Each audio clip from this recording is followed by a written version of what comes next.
আসসালামাইকুম। আপনাদের মাঝে আর একটা নতুন ভিডিও নিয়ে আসলাম। আপনারা অনেকেই বলেন যে রিসুটে কাম কেমন কি রিসুট কল ভাই 2-3 প্রকার।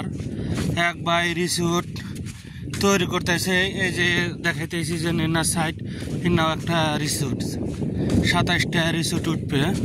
এটাও মনে করেন রিসুটের কাছে আনবে, কাছে আনলে বলুন রিসুটের কাজ এমন কেন ভাই? এটা কেবল রিসুট তৈরি করতেছে, এই যে পাথর লাগাইতেছে, আবার আগে বালু পড়ছে, তো আবার কিছু চলতে রিসুট ওইটাই মনে করেন অন্যরকম কাজ।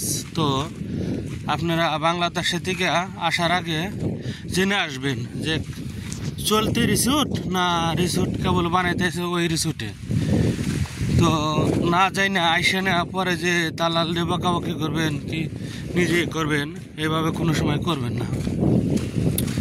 আর রিসুটে আসলে কিন্তু এই যে না রিসুটে আসলে টাকা কমই লাগবে, 4.5 লাখ 5 লাখ, কিন্তু চলতি রিসুটে আসবার গেলে টাকা লাগবে 15 লাখ 16 লাখ। ওইটাই মনে করেন কামাইতেও পারবেন অনেক, কমসে কম $500 বেতন ধরবে। তো আপনারা আসলে জেনে শুনে আসবেন। আর মালদ্বীপ অবশ্যই খোলা আছে, ভালো একটা দালাল ধরে তারপরে আসবেন। যার সারে দিবেন না, যার সারে দিলে মালদ্বীপ আসতে পারবেন না। যে কাজ করতে পারে, যে আনতে পারে, দেখবেন সে লোক আনছে কি না, তারপরে যাচাই বাছাই করে পাসপোর্ট দিবেন। ও একজনে 50,000 টাকা কম বললো, ও 50,000 টাকা কম বললো, তাহলে ওরাই দিয়ে দেই।